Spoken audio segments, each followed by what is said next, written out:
Catch Outdoors. I'm your host, Captain Rob Modies. This podcast is centered around the great outdoors, especially down this way in the most southern regions of the continental U.S., the Florida Keys. Catch Outdoors is hosted by Spotify and available on Apple Podcasts, Amazon Music, iHeartRadio, Google Play, and Stitcher. So kick back and get a taste of the Florida Keys and my Florida. This week's episode of Catch Outdoors is number 100. Oh my. Fishing and Boats is the title. Fishing and Boats. Episode 100. Wow, crazy. Crazy like a fox. Seriously, this whole reason I started this daggone thing was to reach out to folks about living in Florida. And I've done that. And we're going to continue to do that. So, Florida kept getting a bad rap, as the pandemic raged on, just looking back to 2020. And I believe that most of them were just ticked off because we continued to do things that people north of us just couldn't do or weren't allowed to do. I really don't know what to say about that, except I'm really glad I live in Florida. And then a year ago, we moved to the Keys. So the podcast took an unexpected turn away from the rest of Florida, and I focused it down here on this string of islands. I had to. I love the place. I will also defend all of Florida. Not just this year, but way before that, I even pondered changing the name of the podcast, but why do that? It's about enjoying the outdoors, especially at this point, coastal Florida. Here's the funny takeaway about all this, though. Even though a great many folks pick on Florida, hate our governor, don't like the sand in their beds. I love that one. I've seen that 2 or 3 times now during comments. And they keep on coming down here. Good. Spend the money. Have a great time. Then go home. I'm just kidding. You can stay here as long as you want. And by the way, I will say this. If Colorado had an ocean, I'd be very happy to live there, just so people know. There's a lot of places in the U.S. that if they had an ocean nearby or a big body of salt water, I'd probably do it. So anyway, welcome to Catch Outdoors. Not Catch the Florida Keys, but Catch Outdoors. Episode 100. Good Lord. Oh, well. Let's see. And the news. I always do this first. So radio, I'll be sitting in for Debbie Hansen on Real Talk Radio, ESPN Southwest Florida, on September the 9th. That's a Saturday. While she takes a day off, I'm looking forward to it. Honestly, I'll be winging it. So tune in and hear what happens. I haven't gotten a co-host yet, but I'm working on that part, and I'll let you know what that is, hopefully by next week. But I love getting on the radio every now and then. Fishing report, much improvement on the catching side this past Thursday. I tied up some new flies based on clousers, as one of my friends pointed out, but it's my modification. There must be 1,000 modifications on the basic clouser minnow. The clouser minnow is nothing more than a minnow imitation with like barbell eyes. They look like little tiny barbell, like a barbell that you would lift up to strengthen yourself with. It looks like those, but of course they're about 3/8 of an ounce down to 1/16, 1/32 of an ounce, but they're eyeballs basically. So I started modifying and playing with it based on my knowledge down here now from what I've been throwing in the water in soft plastics and artificials. On the West Coast, I use mostly chartreuse. That water called for that. The color of the water called for it most of the times, whether it was milky green or tannin, depending on the time of year. Down here, the water is very, very clear, and I noticed that fish really, really react to pink. So I have been switching and playing with a mixture of pink and other colors, whether it's browns or white or whatever. And I came up with a new one that I'm real proud of, and it caught a whole bunch of fish the other day, so I was very excited about that. It's always nice to spend time at the vise and then come up with something that's your creation, and you go out and they actually eat it. It's pretty amazing. Water temperature much better for August, 83 to 85 degrees in the back. That would be just a few miles north of the Keys. Now, way in the back, I didn't go up there this time, so I'm not sure. I didn't see any snook. There are lots of good-sized mangrove snapper and quite a few barracuda swimming around. Saw a tarpon along 2 of the banks this time back there, and but he saw me forget that. And then a few sharks. Saw a nice big nurse shark in a canal, and then 2 medium-sized bull sharks. So things are improving, I would have to suspect, because the water temperature is improving. Tropical storm watch, quite a bit of activity right now out in the Atlantic, and there's one to watch in the Gulf of Mexico, apparently headed for Texas. As of this recording on Monday, that's today, 4 areas to watch popped up, 3 in the Atlantic and 1 in the Gulf. They may have added another one since then. I did not tune in this morning, and I'm doing this at, what time is it? Almost noon today, so heck, there could be more. I know they've named some of them. Good news, they ain't headed this way, so I'm pretty happy about that. Although the display across the Gulf of Mexico, things are kind of lined up, and it even looks like a balloon party because they use different colors to denote the times they think that these things will develop, and it's kind of, there's a party going on out there.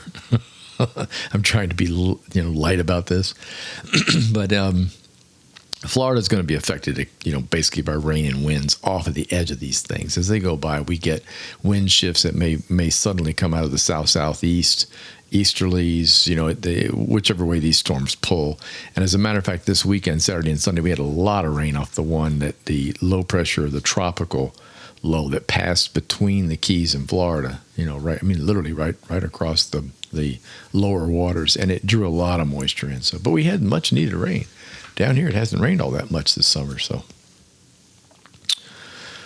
okay, so this is podcast number 100. It's in 2 sections today. The first part is going to be general fishing tips for the Keys in the summertime, and you can apply this to a lot of southern waters in Florida. And I'll be more specific as I go. The second part is going to cover care and some maintenance for boats.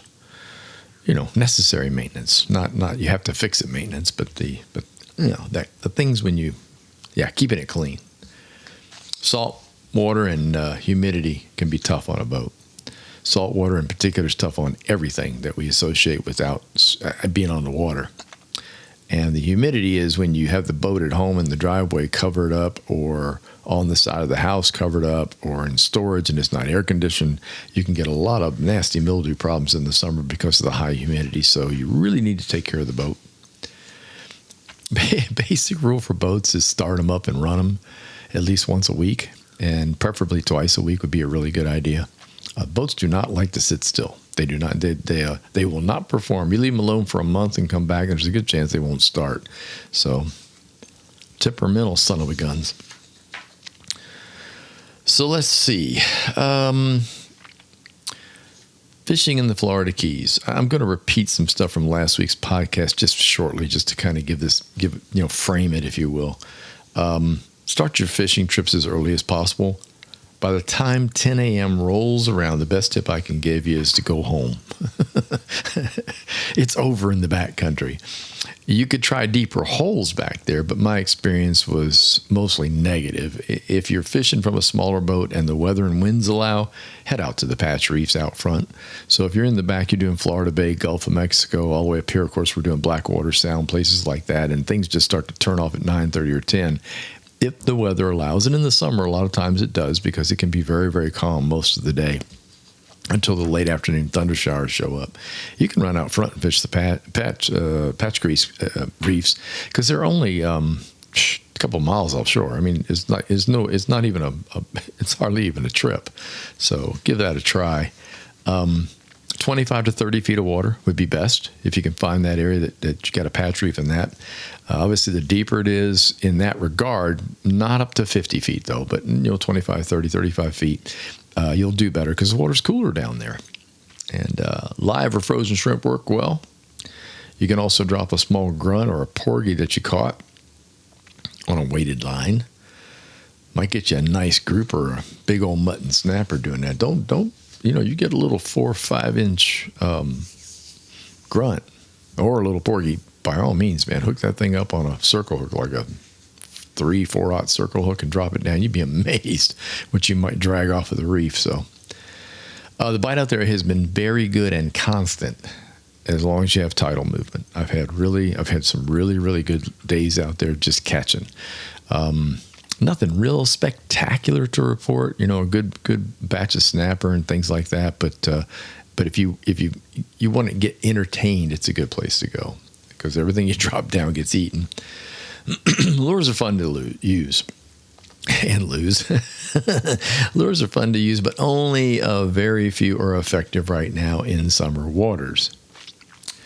This isn't because of the overly hot summer, but in general, the height of summertime does cause almost all fish to seek cooler water.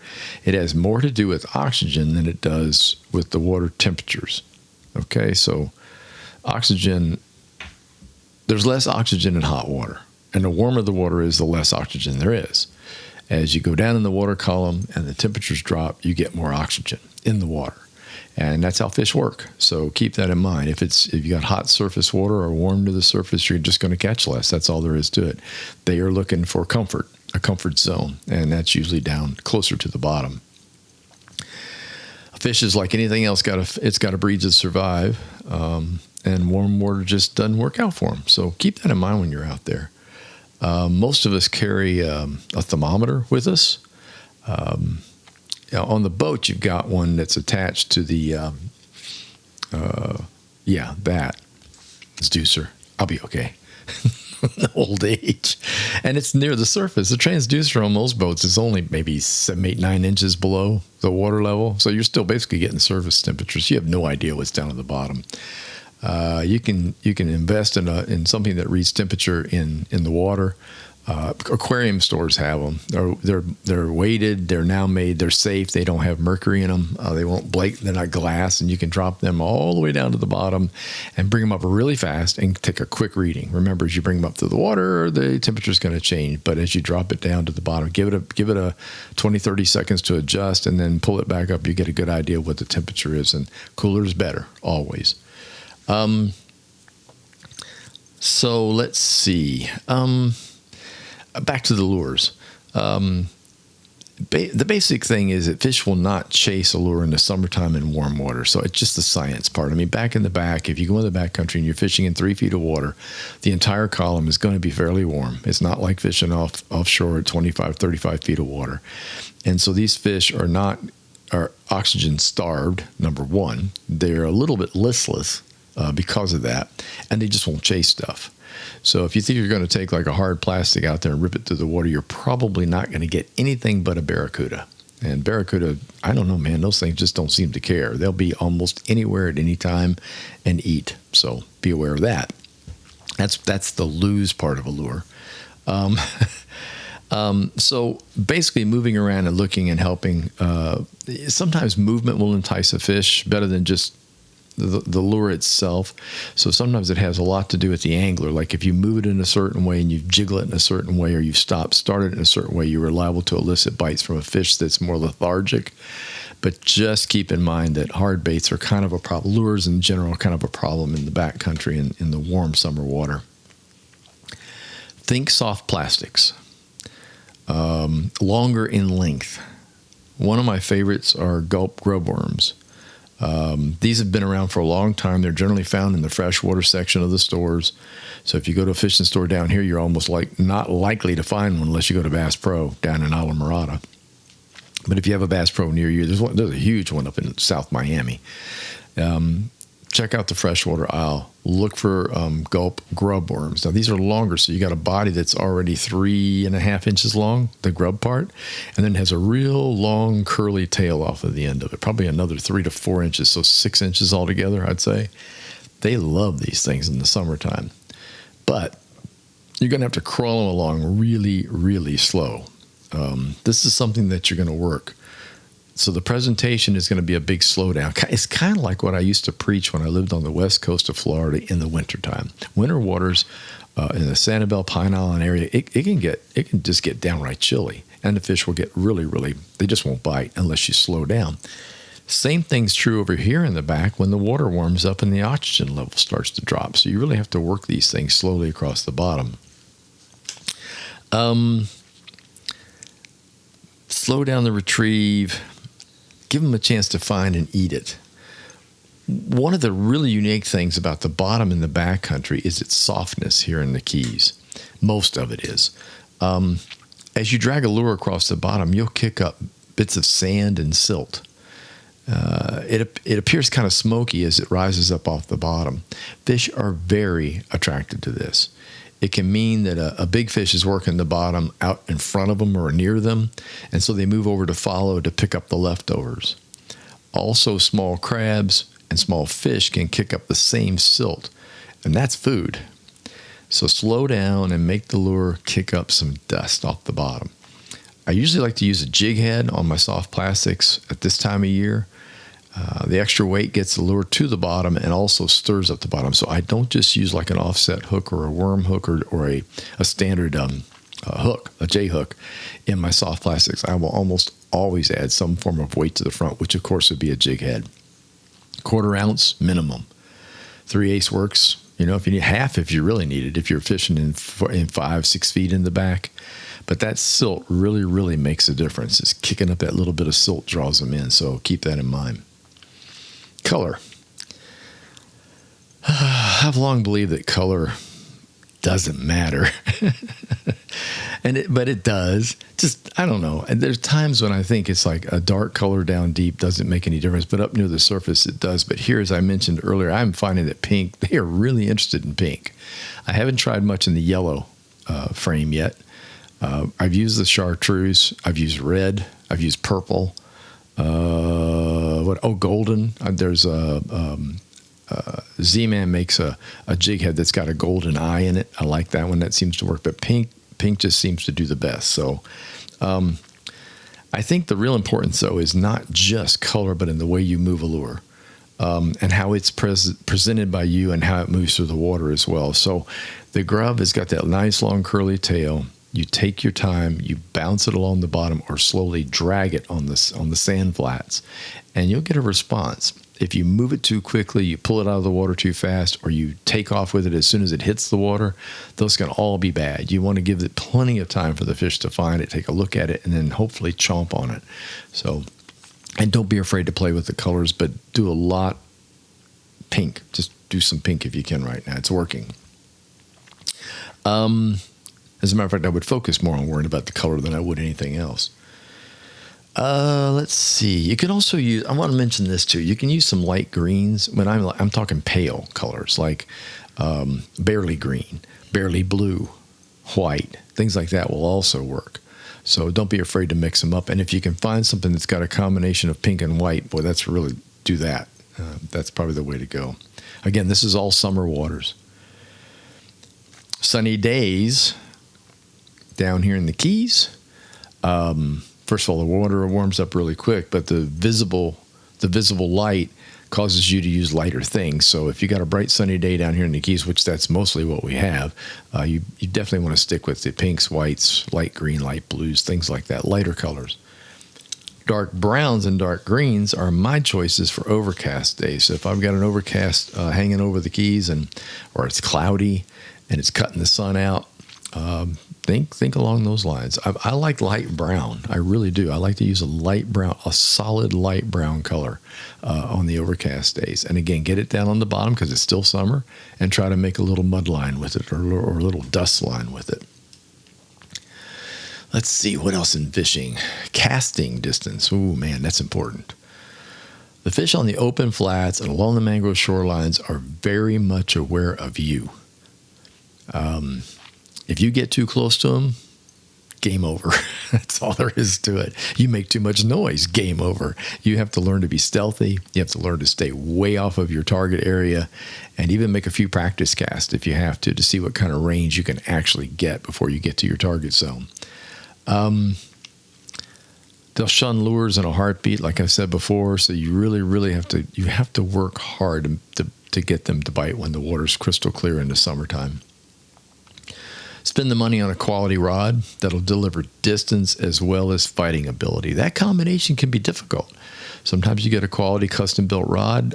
It's got a great backbone on it. It's got great lift. It's got a fantastically fast tip, but it doesn't cast worth a damn. It doesn't load properly, especially on lightweight stuff, on lightweight gear. So it's you have to really look and hunt for a rod that's got both, that has the casting ability with a flexible tip, but at the same time has enough backbone to catch or to reel in a big fish, which we get. I mean, the surprise fish is a fun fish, and that can be anything from, Goliath grouper in the bushes, sharks, of course, and big snook, tarpon, things like that. So, and it's hard to find that. I'm a big fan of the Key Largo Rod Company. They make custom rods. They're actually located in Islamorada, but they started in Key Largo, so it's called the Key Largo Rod Company. They've got a couple of really great ones. One that I'm very, very fond of is called the Long Cast. I mean, that's its name. That's the name that they've given it, the Long Cast. It's about 7.5 feet long, I believe. A great butt end on the back end. I mean, strong, but very flexible and whippy on the tip. And it will throw a lure or a soft plastic a mile. That thing is amazing. So if you're looking for something that'll really toss it, you might want to check that one out. They're individually custom rods. They're pricey, but they should be. They're well made. And I stand by them. I think I own 3 or 4 of them already. The shop's worth a visit too. You'll never see that many rods in one place again in your life, unless it's my garage. That was a joke. For fly fishing, 9-foot 8-weight. That's kind of the go-to rod down here.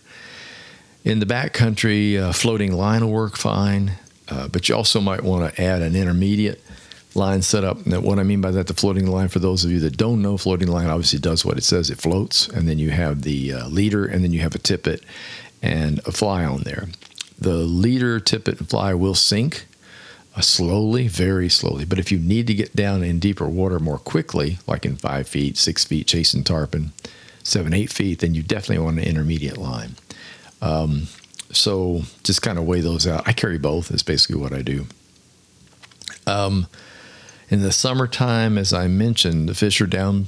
Where are they? Yeah, bottom. So it might behoove you just to do intermediate line to help get that thing right down there in the target zone, because it's going to be that way through October. November is when things start to finally cool off, and these fish will start to move up in the water column. So you've still got 2.5 months left before they do that. Let's see. I'm too old to push a boat around with a pole. I wrote this in my notes from a poling platform, so I opted for a trolling motor. I mentioned last week that I added a pedal to my Minn Kota Tarova, and that I would report on it this week, so I wanted to throw this out there. It's great. One of the problems I've had, and I'm sure others have too, with all these newer, they're not brand new, they've been around for a little while now, these remote control trolling motors, is they have a little controller hanging around your neck, and you have to control speed and direction and things like that with it. And it's a pain. If you're a two-handed angler, which we all pretty much are, I mean, you're casting with a hand and retrieving with the other hand typically. It's hard because you suddenly want to shift directions. You got to literally stop fishing to shift directions. You got to take the hand off of the reel. In my case, it's the reel handle, which of course makes the line go slack, drop to the bottom, where I don't want it to be. It might hang up in grass or something. So same thing with speed adjustment, has to be done that way. Well, the foot pedals they've came out with plug right into the trolling motor. If you have a trolling motor and you've noticed this little rat tail hanging off of it, this little connector, that's what it's for. And you can plug a wired pedal in and do everything you can do on the remote almost with your foot. So it's great. You can turn, steer, adjust speed, turn it off and on, whatever you might want to do. And I just used mine this past Thursday, hooked it up and played around with it, and love it. Absolutely love it. It just eliminates having to take my hand off, and for fishing, it's great. I mean, if you're not fishing, if you're sightseeing, dolphin, manatee watching, bird watching, stuff like that, then obviously controlling it with a remote is not that big a deal. Or if you're just searching, you don't even have a rod in your hand. You're just kind of eyeballing an area. Remote's fine, but the foot pedal works a lot better for those of you that have you want to keep both hands on the rod and casting and retrieving. So anyway, I'm hooked.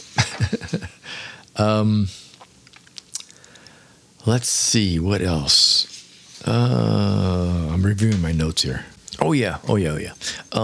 it has the new trolling motors have a thing called spot lock on them, which is an anchor, and most people associate that with like going out on to deeper water or a reef or something like that and using it instead of anchoring, which is pretty much that's what it's used for. I found another use. The spot lock is great for holding you in position after you've hooked a big fish. What I have done in the past is you hook up with something that's really decent and it's hauling you around. Typically, you throw the power pole down if you can get to the remote quick enough. Yeah, and try to stop the boat so it quits dragging you, especially if it's dragging you away. It helps you stop the fish, obviously. It just never really occurred to me. The anchor lock does the same thing. The trolling motor will basically spin around and make adjustments to keep you in one place no matter what. Now, it can be annoying and it's loud, but it doesn't matter when you're hooked up. It doesn't make any difference. You're trying to control a big fish who's doing all the things it wants to do. So that foot control's got the anchor lock on there. So when you hook up with a big fish, I don't have to fumble on my chest for something. I can simply touch that anchor lock, and the trolling motor suddenly does its best to keep the boat in place. So there you go. Experiment with it. It may not be for you, but it worked good for me. So just wanted to add that on there. They don't really mention that in the literature. Something I kind of played with myself. Let's see. Talk about fishing line for a minute or two. I like braid, but I also know that monofilament is still used by more anglers than braid. Probably will continue to be that way. Folks in the know attribute that to price difference. Mono is far cheaper than braid, and with the economy the way it is right now, mono is going to continue to outsell braid. Ain't no doubt about it. But in most fishing situations, braid is the better choice. It's thinner, it's stronger, doesn't have any stretch, it casts a lot farther, has more abrasion resistance, and it lasts longer. But it's a good deal more expensive by the yard. There's no question about that. But mono has its advantages, and I always like to mention this. This is really, really important. Monofilament has stretch, and stretch is really important.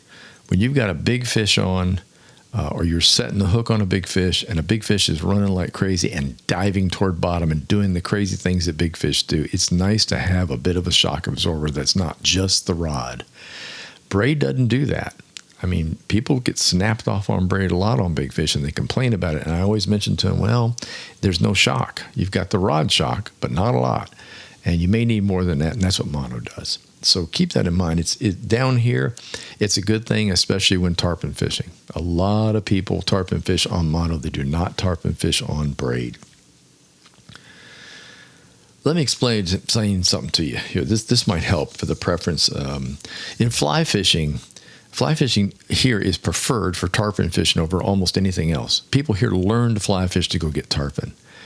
Now, there's a couple of reasons for it. One, of course, is lure presentation. A fly is just, it's lifelike, and it's light. It goes in the water without a giant splash. It won't alarm a fish. If anything, the fish will turn around to see what the heck it was and then attack it. So that's number one. But number two is fly line is stretchy. Fly line is like just what I just described in monofilament. If you pull on it, you can feel it. It gives. It's rubbery, if you will, and that makes a huge difference when you're fighting a tarpon. Plus, the fly rod is longer. It's 9 feet long with lots of flex in it, but still just as strong as any spin rod. So you have these advantages, and I was thinking about this the other day that when I was fly fishing, it's really amazing what these big fish can do. They can take off on you all of a sudden. The rod has a nice spin, but you've always got that flex because of the fly line. I really believe that's why people get into fly fishing for the big fish down here. And that makes my point about monofilament. Use it. It's old school, but it works great for really big fish. Let's see. Okay, that's good on the fish side. Hopefully you've learned a lot. Now we'll do something simpler. We're going to talk a little bit about boat stuff. But first, I want to share something I learned a few days ago, thanks to my lovely wife, Janelle. I always like it when she hits me with this. We were staring out of the bow office window at the house. Woods, heavy woods next to us. And I noticed a Jamaican dogwood. And it had been chewed on by what looked like a caterpillar. The leaf had a leaf on there. And I was like, interesting. I didn't know anything even went after those leaves. We have lots of butterflies around, but we had no idea what would chew on this native hardwood tree. So first, why do they call it a dogwood? I've always referred to it as Jamaican dogwood. It's really a Jamaica dogwood, but it doesn't have anything flowering on it. No, but well, it does, tiny little blooms, but nothing like a dogwood tree that you've seen in the South, in Georgia, North Carolina, Virginia, and up that way. It seems, though, this tree is highly sought after for its wood, for its lumber. It happens to be a superior wood for woodworking. Put it on a lathe. It's turned for bowls, ornamental bowls, ornaments, furniture parts. It's very, very drought tolerant, and it can stand a good bit of salt spray. The live tree can. Jamaica dogwood is not related to true dogwoods in any way. It's suggested, this is the tidbit she gave me. It's suggested that the common name comes from shipbuilders using the wood for the strong central axis of the ship called the dog. How about that? So, what was eating it? Now you know. Yeah, the dog. The keel of the ship's called the dog. So dogwood. There you go. So anyway, what the heck was eating it? The Jamaica dogwood serves as the host for the hammock skipper butterfly. Hammock skipper butterfly is actually considered a cross between a butterfly and a moth. We're going to keep an eye out for one soon. We know there's a caterpillar in the area that was most likely chewing on that thing because we couldn't find anything else that's interested in the dogwood. And it's probably in the catalyst stage by now, so hopefully we'll have a hatch and I'll be able to report on what actually popped out. I've been really watching the area, the low-hanging trees, the walls. They love to put their catalyst up under like gutters and things like that. So we'll see what happens. So there you go. Now you know what the Jamaica dogwood's all about. Don't say you don't learn anything on this. Now on to boats and boat care. This is just a series of tips that I feel I ought to give boat owners about upkeep, specifically small fishing boats, but this can also apply to the big ones, even yachts. When I was guiding in the waters along Southwest Florida's coast, I had to deal with stains from mangrove roots, especially in the summer during the summer rains. The runoff comes through the mangrove roots, and it turns the water a reddish tea-like color, tannin, and it was very tough to remove from a boat. So most of us use a commercial stain remover that was normally used on the sides of homes to remove the rust caused by well water when the sprinklers are on. It's called Rust Aid. Very popular. Put it in a spray bottle, spray it on the boat, and rinse it off immediately. If you don't, it will actually start to harm the finish, and it harms the finish anyway. I mean, it works, but over time it will dull the finish. No matter how fast you got it off, how you took it off, but it made the boat look better. It was a traction thing. Nobody likes to see a boat with a great big orange line around the bottom of it, looking like it's been sitting in the water for a year. And as a guide, I wanted my boat to be pleasant to look at, so I didn't want it to look like, So that's what we did. But it caused a problem with wax on, wax off. Which is something we all dread. You'd have to wax the boat on a regular basis to keep the finish up on the boat. You don't want it to start the finish to go away. The sun will start to harm it, and pretty much you'll get problems with the fiberglass. And one thing leads to another in boats. Let's just put it that way. So, but I'm kind of lucky down here. We don't do tannin. We really don't have it here, so you don't see the stains around the boat, which is yay. So this is for those of you that do.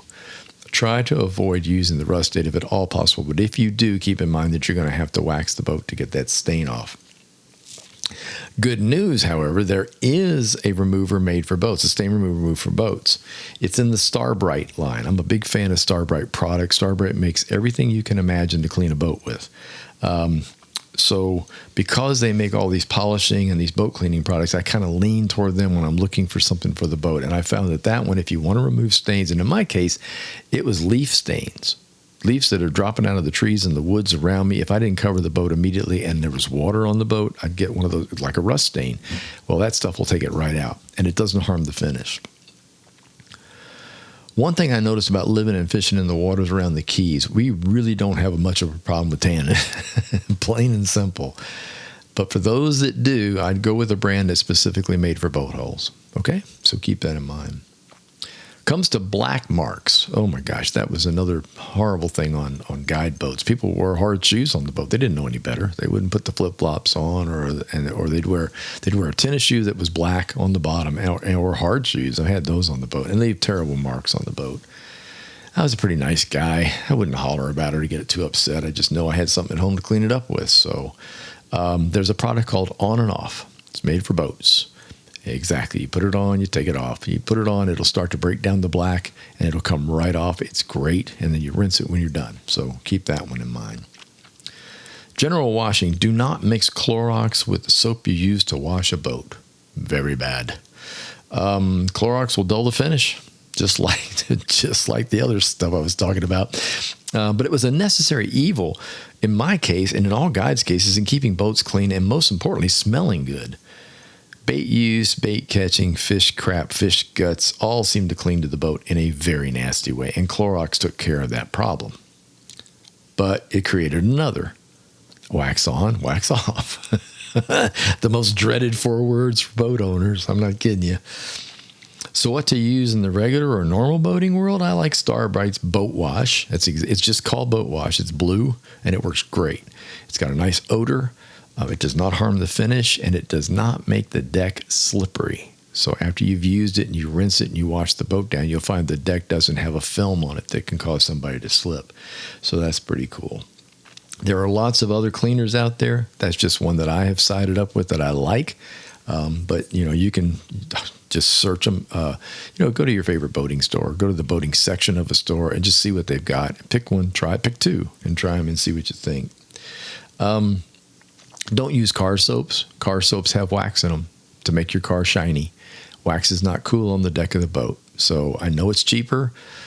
It's about half the price per volume for a car wash soap. Don't do it. Just don't do it. And it'll just make things slippery. You don't need wax on a boat.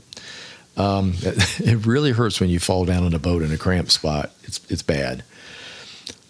Are there soaps you can use? Yes, there are. Dishwashing soaps. Quite a Palmolive, things like that. They work fine. They don't get some of the stains out quite like a boat soap does. It's got stain removers built into them. But yeah, you can use those. I mean, I've used good old Palmolive on boats for years. Just be careful again that you're using something that won't take the shine off the boat. Safe to use, and also safe to use on the deck of the boat and on the hull of the boat. So basically weigh your odds on that. Otherwise, you might be right back to wax on, wax off, which again is where nobody wants to go. When it comes to general preventive maintenance, keep the boat clean and covered if you can to protect it from the elements, and be sure to do the recommended service intervals or maintenance intervals.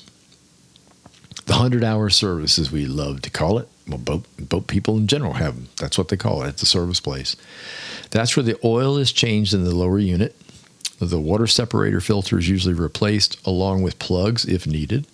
And most importantly, the impeller of the water pump is replaced. So there's a lot of things that kind of go into that 100-hour that you do. And it's gotten more and more expensive, but it's something you really, really need to do. If you got a twin-engine boat, you get to pay twice. So just keep that in mind. Single-engine boat once, but 100 hours is important. You can push it a little, but I wouldn't go too far with it. Why? Because we have sand and salt in the waters that we boat in. They're both very abrasive and will slowly wear down the rubber impeller that's job is to pull that water in from the outside and put it up into the motor jacket for cooling. So the less water, the hotter the motor gets. Most boats have a water pressure gauge on the dash, so keep an eye on it, and also on the pea stream that's coming out of the motor itself in the back. It'll kind of stream medium, and then when the boat's running, boat's up at 3,000 to 4,000 RPM, you'll have a nice steady stream. Keep an eye on that. And then note your gauge when there's a new impeller in it. What is the gauge sitting at? They're all a little different. Could be 10 pounds, 15, whatever. Just check it and then watch that it doesn't get any lower. If it starts to get lower on a regular basis, then it's time to replace the impeller.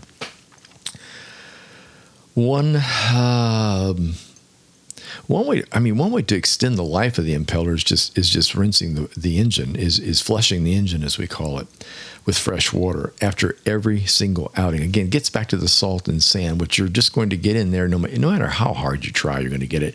If you go in shallow water where you cough up some sand or you beach the boat, you go into one of those sandbar parties, you're going to get sand in the motor, and there's just no way you're going to avoid it. Most of it will flush through, but a lot of it will stay, and that wears down that impeller. It looks like sandpaper is what it is. So be sure that you extend the life by doing the flush out. There's something I want to mention on the flush too. A lot of most engines over the last 8 or 9 years now have flush attached to the side of them. There's actually a little hose on the side that you pop out, screw on a water hose, turn the water on, and then just let it run through the engine. Does not require starting the engine. You just let the water run through it. But flushing the ears down on the bottom that you put on the intakes at the very, very bottom at the lower unit on the motor is a much better idea. The reason for that is when you start the motor and run water through it, the temperature starts to rise, and so the thermostat starts to open and sends the water to other areas that normally the cap on the side will not get to. So in other words, the one on the side doesn't always clean all of the engine of salt. The running the engine does if you have the cups on the bottom that bring fresh water in and deliver it up past the thermostat. That was told to me years ago by a guy who's a mechanic, and I was like, oh, never thought of that. So on my boat, when I bring it in and I'm all finished washing, the last thing I do is run the engine with the cups on and do a thorough flush of the motor. Well, there you have it. I hope both the fishing tips and boat preventative tips helped out, as well as the fishing tips. Before I go, here's a reminder that I also have a few books on sale on Amazon and Amazon Kindle. I always have trouble saying that. Animal Kindle? Amazon Kindle. You can also order What I Know About Fishing Southwest Florida, Bridge to Paradise, and Take a Kid Fishing directly from my website at Catch Outdoors. Those copies will arrive signed by little old me. And yes, there is a book in the works about fishing the Florida Keys. More about that later. Thanks so much for listening. If you enjoyed my podcast, please tell a friend, leave a review, and don't forget to subscribe to the channel. Facebook page is Catch You Outdoors. The website is catchyoutdoors.com, where you can find all the previous podcasts and a schedule of what's to come. Until next time, get outdoors and enjoy.